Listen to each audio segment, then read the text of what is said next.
kromosom. Ya, ini adalah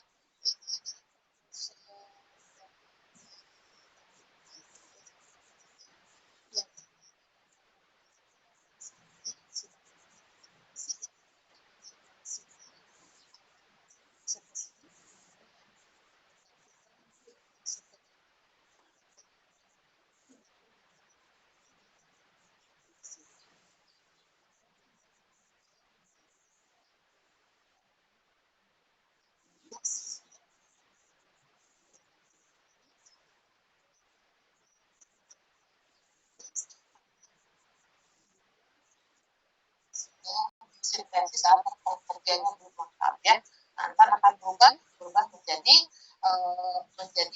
DNA donor untuk selanjutnya dapat menginfeksi bakteri temannya. Nah, ini formula dari perbedaan HPR, strain HPR.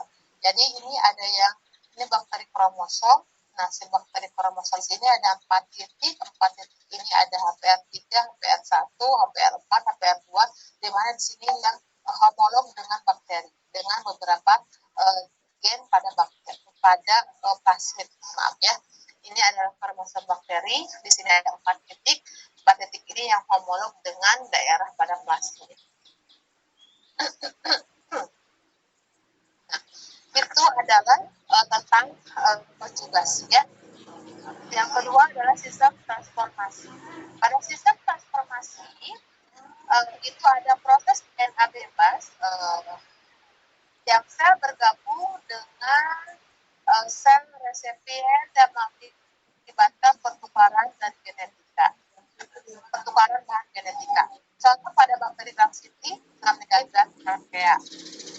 Sistem transformasi pertama kali ditentukan oleh ilmuwan berbahasa Inggris Berkeley pada tahun 1920 bekerjasama dengan Staphylococcus pneumonia ya. Nah, di sini perbedaannya begini. Kalau sistem transformasi yaitu bukan bakteri dengan bakteri, tetapi bakteri itu mampu mengambil DNA dari lingkungan. Dari mana DNA itu? DNA itu adalah DNA dari bakteri-bakteri yang mengalami lisis. Ketika bakteri mengalami lisis, maka DNA-nya akan keluar ke lingkungan. Bagaimana bakteri itu mati atau lisis? Begitu banyak caranya, begitu banyak metodenya yang mengakibatkan bakteri itu mati. Baik bersaingan sesama bakteri, baik persaingan antar sesama antar bakteri, atau dalam ekosistem mikroskopik ataupun dengan istilahnya kelakuan manusia. Nah, ketika setelah menganalisis, maka bakterinya itu akan keluar berhamburan. Nah, bakteri ini memiliki kemampuan mengambil bakteri yang ada di luar sel. Bakteri yang di luar sel itu akan diambil melewati dinding sel, akan masuk berintegrasi dengan genomnya, maka si bakterinya itu akan berubah sesuai dengan kemampuan yang dimiliki oleh utas DNA tersebut. Contoh, kalau si utas DNA itu memiliki kemampuan mengubah warna menjadi biru dan si bakteri itu asalnya warnanya merah, maka dia akan berubah menjadi. Ketika yang diambilnya itu adalah resisten terhadap antibiotik, maka akan berubah yang menjadi resisten terhadap antibiotik. Nah, ya, ada beberapa keunggulan yang didapatkan dengan cara sistem transformasi. Ini salah satu percobaan yang dilakukan oleh Dr. Rick ya. Di sini ada hewan percobaannya itu adalah tikus. Menggunakan 2 varian bakteri. Yang satu bakteri yang sangat toxic disebut dengan 3S yang dapat mematikan tikus. Yang kedua itu adalah strain dari 2R yang tidak dapat membunuh tikus.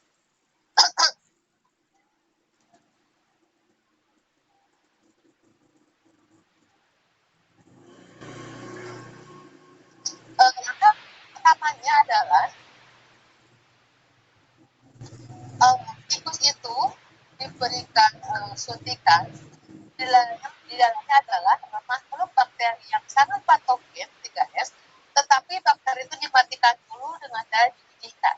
Nah, setelah dididihkan, diambil, disuntikan, apa akibatnya? Tikusnya hidup. Mengapa hidup? Karena bakterinya mati.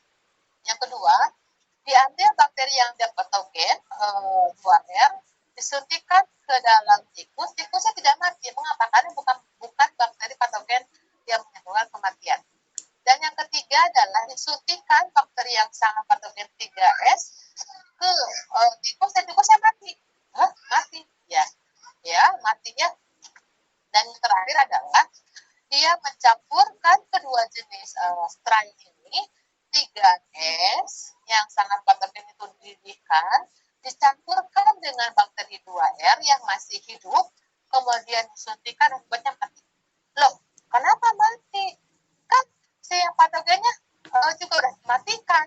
Ini juga hidup yang dimatikan. Nah, ini hidupnya yang dimatikan. Loh, kenapa ini mati? Terus, ini kan yang hidupnya adalah 2R. Ini juga yang 2R ketika disuntikan hidup, mati. Terus, ternyata di sini bakteri yang 2R ini, dia mengambil utas DNA dari 3S, utas DNA yang menyandikan karsinogenik atau patogenitas, yang ke patogenitasnya.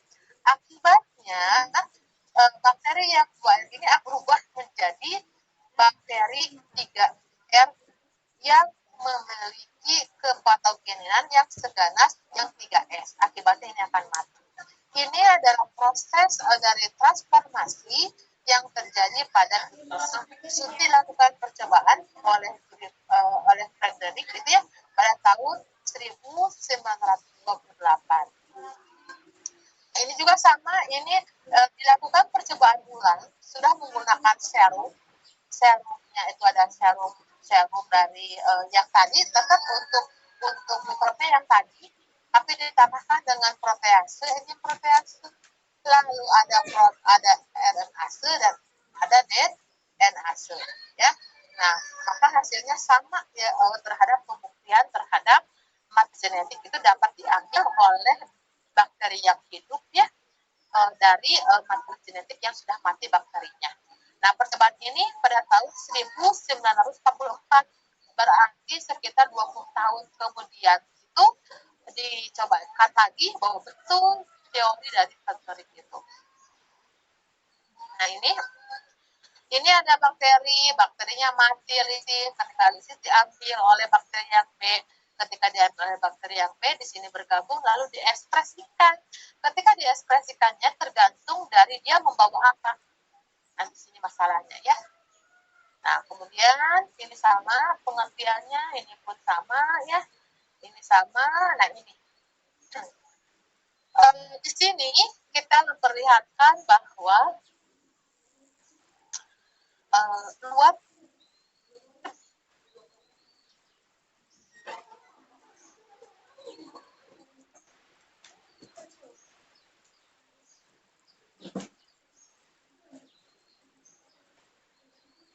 tadi sistem kanal natrium kalium. Lalu juga ada ATPase yang menempel pada dinding sel. Kemudian terjadi istilahnya transport elektron.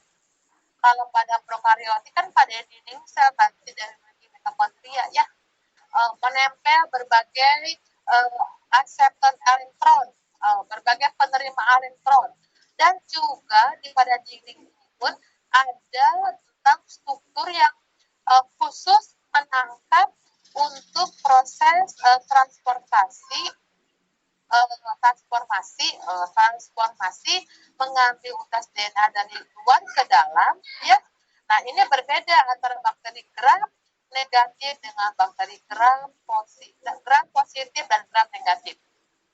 Nah, kita ingat bahwa struktur bakteri gram negatif itu intinya di peptidoglikan. Ini adalah peptidoglikannya. Kalau negatif itu, di atas peptidoglikan itu ada membran luar. Nah, si membran luar ini. Kalau pada positif, setelah peptidoglikan tidak ada membran luar. Nah, Di sini antara bakteri gram positif, gram negatif memiliki komponen enzim yang berbeda namanya. Kalau pada positif itu ada kom A, ada kom C, ya. Lalu untuk kom G, kom EA. Kalau untuk di negatif itu di sini ada PII, ya. Kemudian ada PIE. Nah, itu berbeda. Tetapi secara fungsinya sama. Artinya ketika ada DNA masuk ke dalam, itu tidak semua DNA-nya masuk, tapi harus satu untai. Nah, satu untai ini bukan mRNA. Kalau mRNA itu adalah kopian. Kalau kopian itu berarti dia itu tinggal pakai. Ini adalah DNA, tapi tinggalnya satu utas saja.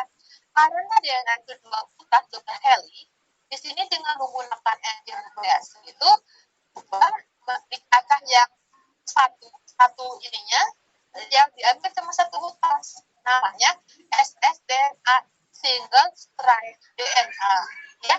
Dan menambah ini dengan syarat, karena ketika ssDNA itu adalah single strand DNA yang diambil cuma satu utas DNA dan bukan dari hasil proses transkripsi.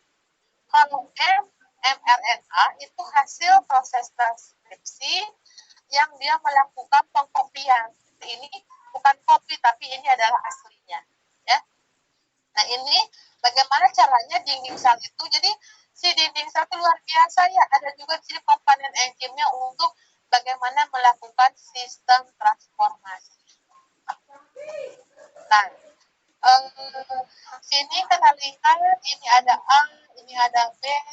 Lalu di sini ketika misalnya ini adalah masuk ke dalam, ketika masuk ke dalam ini maka dia itu akan berintegrasi dengan genom.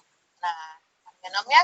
Nah, di sini sebelum masuk ini pemodelannya seperti ini, ya. Jadi tidak langsung masuk, tapi di sini pun ada berbagai perangkat enzim, ya. Lalu ada nuklease, lalu ada DNA binding kompleks, ya. Sama dengan ini, cuman cara pemodelan yang berbeda. Nah, ini juga ini protein-protein, ya. Ini adalah kompleks sama, ya. Cuman cara beda, ini menggunakan ini ada peptid duplikat. Nah, gitu, ya. Nah, untuk mendeteksi pertukaran fisik segmen DNA, maka sel hasil rekombinan harus secara fenotip berbeda dengan tetuanya. Pada penggelangan secara genetika, maka galur resipien yang digunakan tidak mempunyai karakter terseleksi yang harus dimiliki rekombinan. Jadi kita membuktikan bahwa dia sudah mengamputasi DNA itu harus dibuktikan. Nah, dibuktikannya itu harus memiliki ciri-ciri yang berbeda dari ketuanya. Misalnya seperti bilang, kalau yang diambilnya itu adalah dapat mengubah warna menjadi biru, sedangkan dia itu warnanya merah, ketuanya merah, nah itu diambil, dia berubah menjadi biru. Nah, itu sudah berbeda dengan tetuanya. Atau ketika dia dengan tetuanya, ketika ada media yang antibiotik, pasti mati.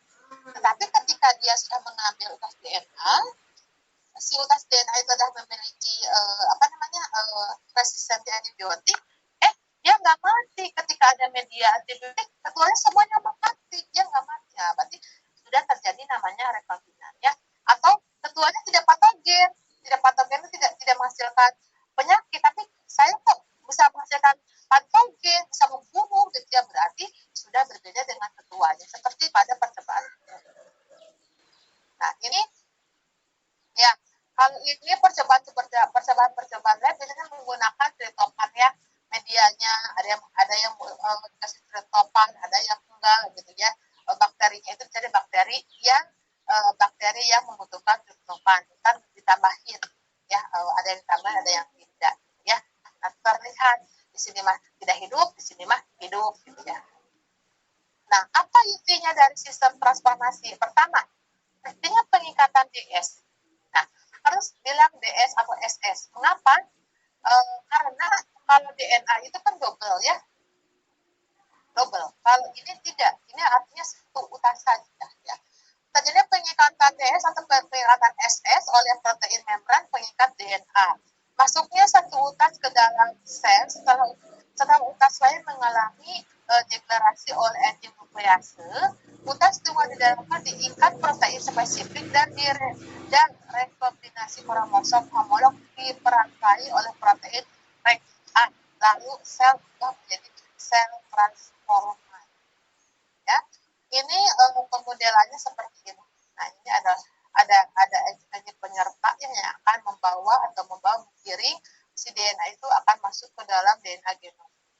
Nah, ini semua ada pada dinding sel, ini ada di sekitar sitoplasma yang bagaimana dia membantu untuk masuk ke dalam, dan metabolisme, genetika mikrob itu semua berlangsung pada keadaan yang sama. Dapat dibayangkan, walaupun selnya cuma satu, begitu sibuknya sel itu. Ada yang melakukan transformasi, atau ada yang melakukan konjugasi, ada yang melakukan sintesa protein terus-terusan, ada juga yang melakukan difusi untuk metabolisme, ada yang membuang hasil metabolisme. Itu semua memiliki kerjanya itu kompleks luar biasa ya, untuk menunjang kebutuhan satu sel ini. Ya, karena mereka satu sel, kebayang pantesan untuk makhluk eukariotik itu dibagi beberapa sistem untuk mempermudah keperluan hidupnya organisme. Ya, untuk manusia, untuk masalah pernapasan, oksigen mah ada telurnya, sistem respirasi. Ada organnya khusus. Ya, masa paru-paru jadi kepencernaan nggak ada. Ya, tetap itu mahnya untuk respirasi. Untuk sistem pencernaan ada jalurnya, sistem pencernaan dan organ pencernaan. Nggak mungkin lah yang namanya lambung jadikan pernapas. Nggak bisa. Jadi ada organ-organ, 7 organ yang fungsinya spesifik yang membantu kelangsungan hidup makhluk hidup, khususnya adalah individu secara manusia. Tetapi kalau untuk sel prokaryotik, mereka semua berlangsung pada sitoplasma di sini. Dan dinding sel ini luar biasa. Ada yang berfungsi sebagai kanal ATPase, ada yang sebagai natrium kalium, ada juga sebagai aktivasi. Itu semua bekerja pada sel yang sama. Pantesan ketika sel itu tidak ada air, atau terjadi lisis, atau terjadi plasmolisis, ya, maka akan mengakibatkan kematian karena begitu banyak reaksi, begitu banyak enzim yang tidak dapat bekerja. Kebayangkan ya? Kebayang. Nah, untuk cara yang ketiga adalah transduksi ya. Untuk transduksi, dia membutuhkan bantuan fage atau virus ya. Nah, perlu catat di sini, ketika kita ada pelantara fage atau virus, jadi fagenya itu virus itu khusus virus yang dapat menginfeksi bakteri, namanya bukan virus lagi tapi bakteriofag. Nah, si bakteriofag itu biasa disebut dengan fage. Nah, masalahnya fage ini karena dia itu bisa menginfeksi hanya pada memiliki reseptor yang sama, artinya tidak semua bakteri dapat melakukan transduksi. Hanya bakteri-bakteri yang memiliki ikatan dengan fagenya. Misalnya pada Salmonella, fagenya adalah P2, atau pada E. coli, fagenya adalah P22. Jadi fage itu setia, dia tidak mau berpaling hati karena si reseptornya itu harus sama, gitu ya.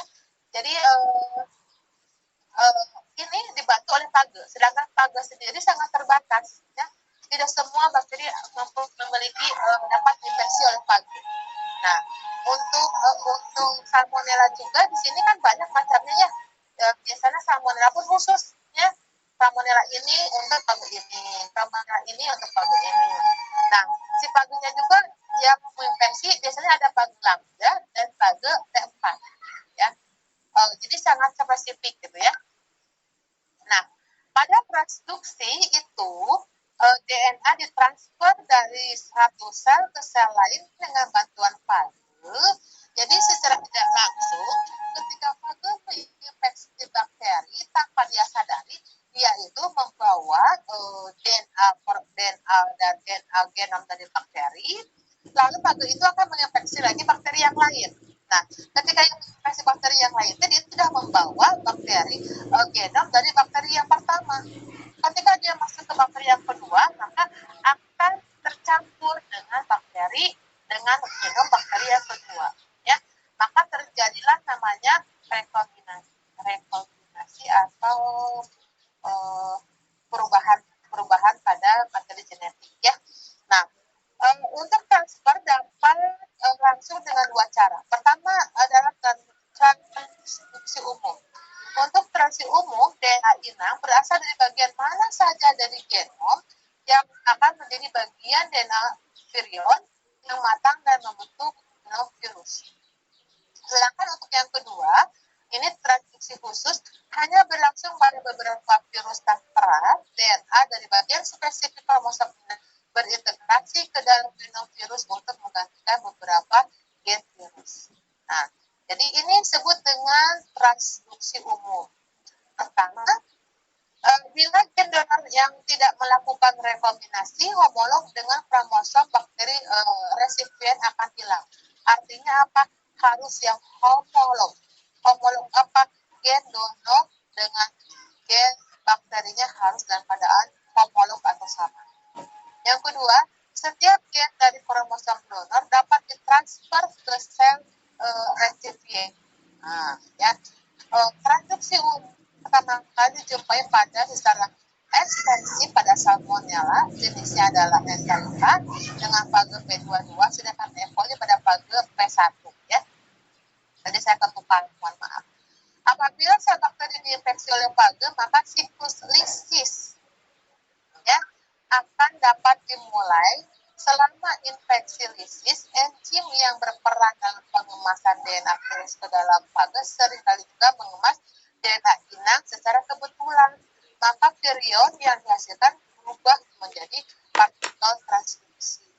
Jadi di sini kan kalau bakteri itu si DNA-nya berkumpul di tengah ya, berkumpul di tengah, tidak tertutup nukleus seperti pada eukariotik.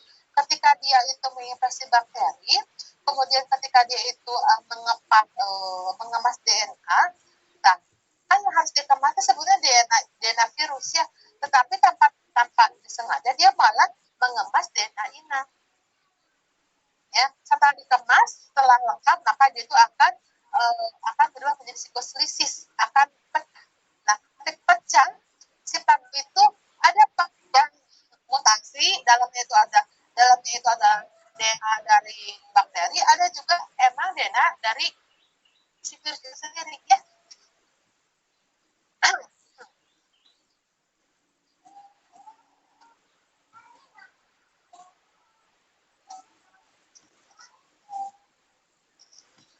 Nah, rekombinasi homolog dapat berlangsung, transduksi dapat berlangsung pada berbagai bakteri. Ada bakteri Isoprobio, E. coli, ada Pseudomonas, ada Rhodococcus, ada Rhodobacter, ada Salmonella, ada Streptococcus, dan ada Xanthobacter ya. Nah, tidak semua virus dapat bertransduksi dan tidak semua bakteri dapat ditransduksi, tetapi transduksi memegang peranan penting dalam transfer gen di alam. Ya, memungkinkan transfer dengan jumlah sedikit tetapi efektif efisien pada kromosom bakteri. Transduksi gen galaktosa oleh fage temperat atau lambda pada E. coli.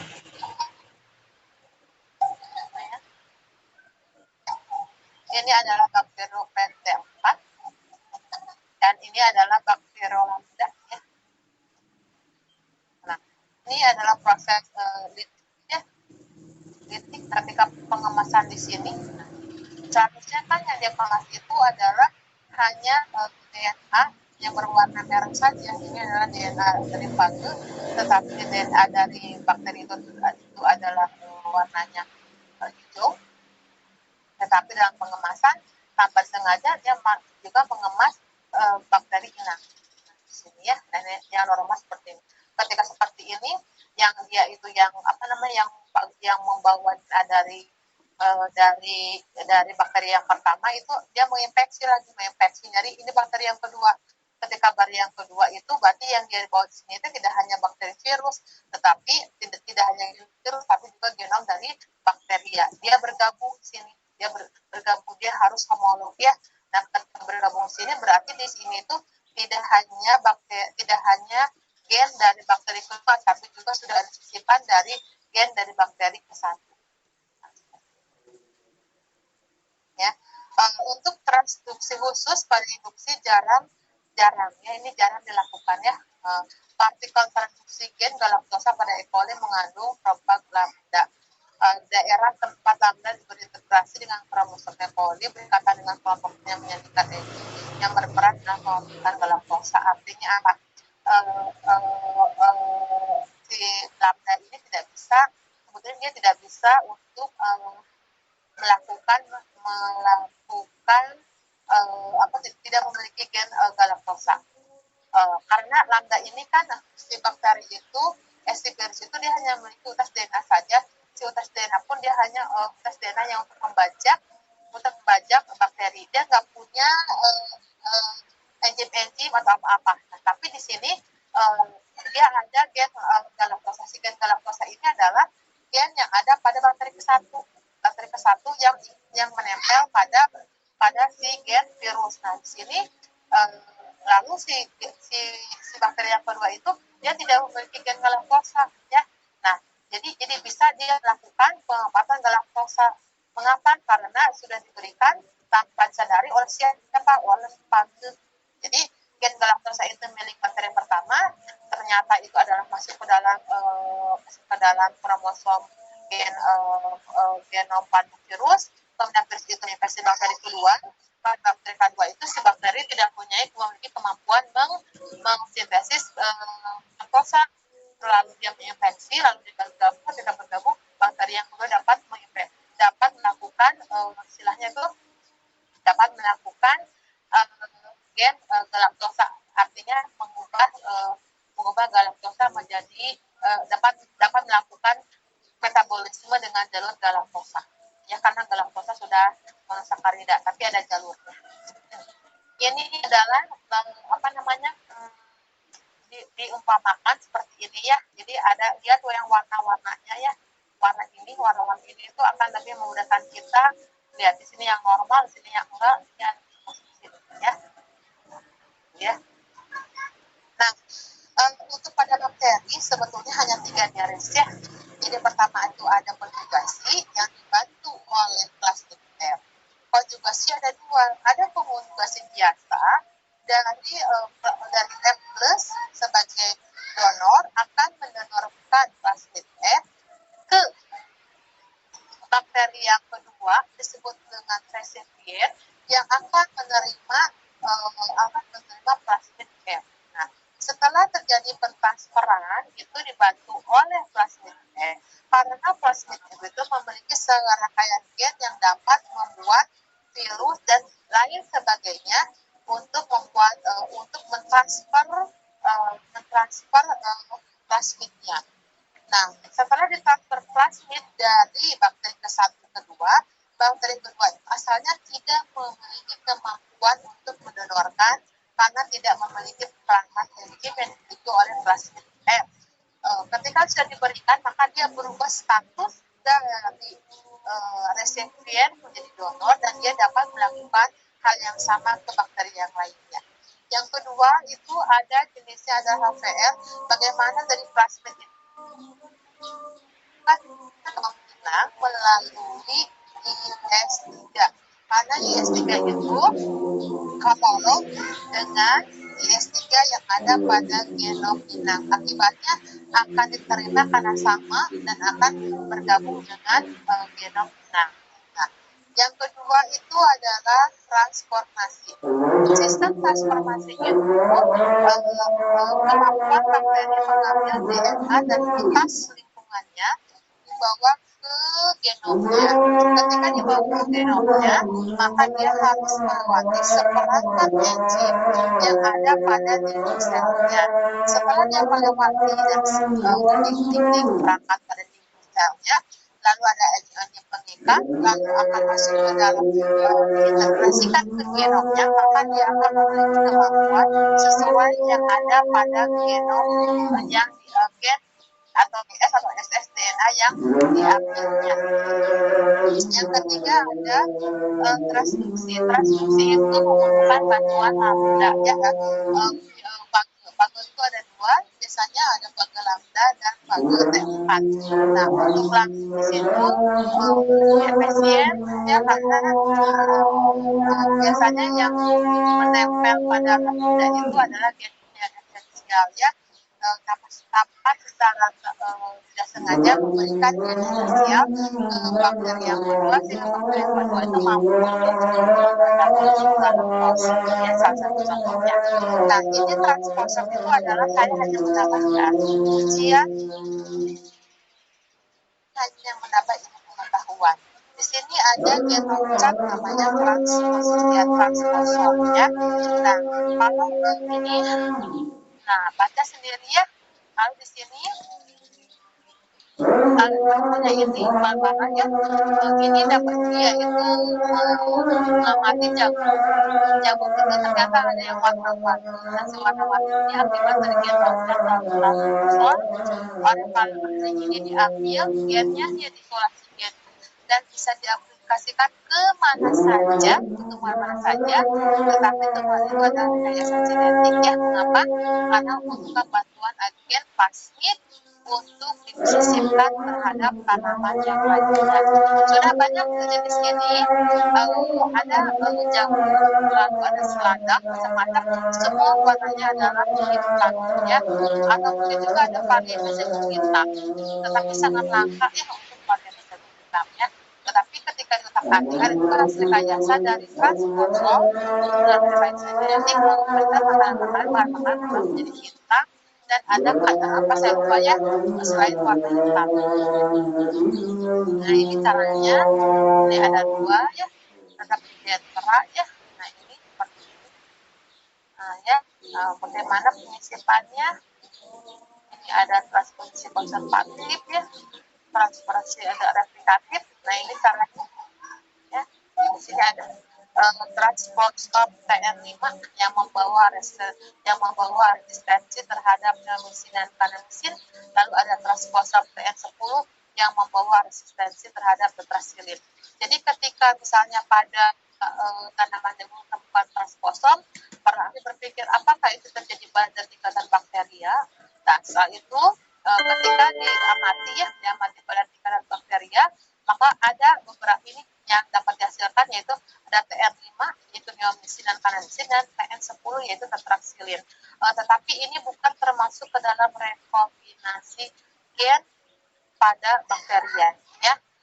Rekombinasi gen pada bakteri itu hanya 3 ya, yaitu ada konjugasi, ada transkripsi, dan ada transformasi. Oke. Itulah tentang genetika mikrobik ya. Saya mau pertanyaannya dibaca ulang. Saya tidak akan menambah beban ya untuk transfer, bisa dibaca, tapi pada bakteria sudah ada 2 programnya, tidak hanya pada jagung ya. Kalau sudah pada lalu aplikasinya ada rekayasa yang berwarna kemerdekaan dengan servicing di internet itu ya. Nah, hari ini tentang genetika mikrobik saya buat sesederhana mungkin. Lalu video ya, pemodelannya saya berikan di akun saya bersantai dengan seperti yang pasti ya. Nah, yang akan saya kirimkan melalui WA guru juga.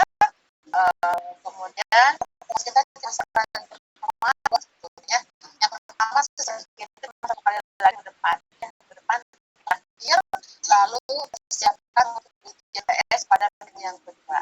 Nah, saya mohon jaga kesehatan. Mengapa? Karena sekarang pikiran dan tenaga semua sedang dipakai ujian di semua mata kuliah meskipun anak luput ya, alhamdulillah itu ada tugas harian dari saya ya fokus pada kemudian kalau ada yang tidak paham ya jadi saya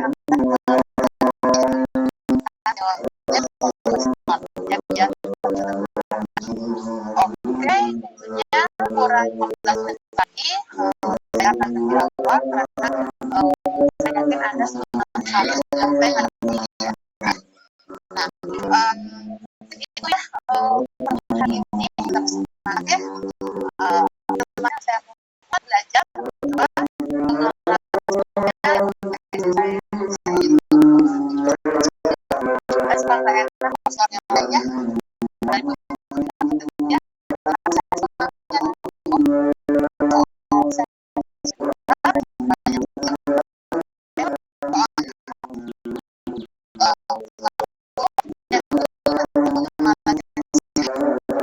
tidak semua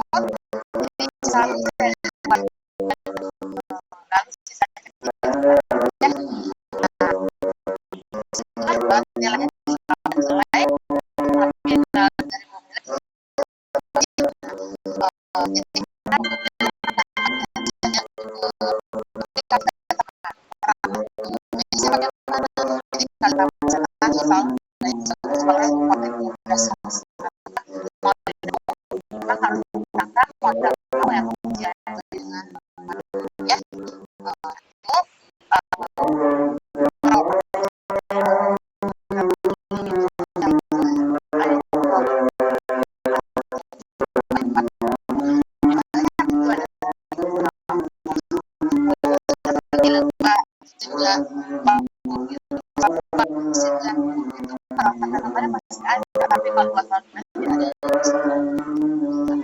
jadi itu setiap angkatan berbeda ya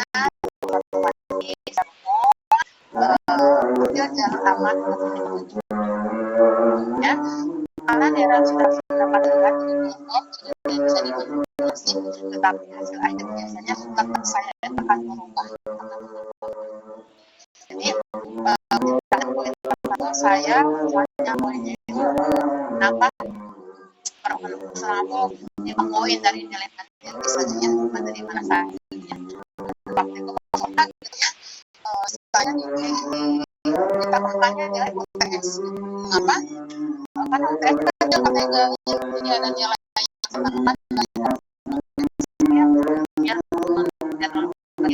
jadi kadang-kadang ketika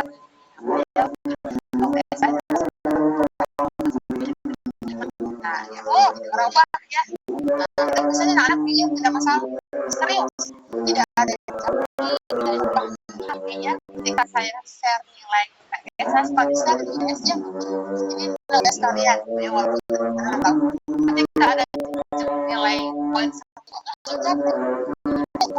ya di saya kenapa jadi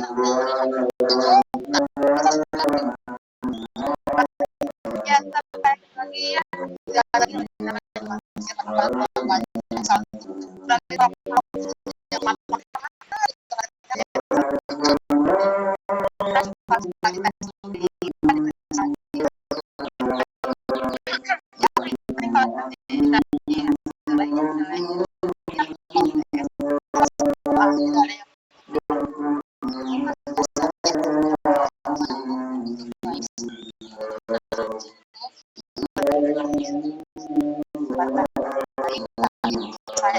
orang yang dari bukan sebelah mana nah saya itu juga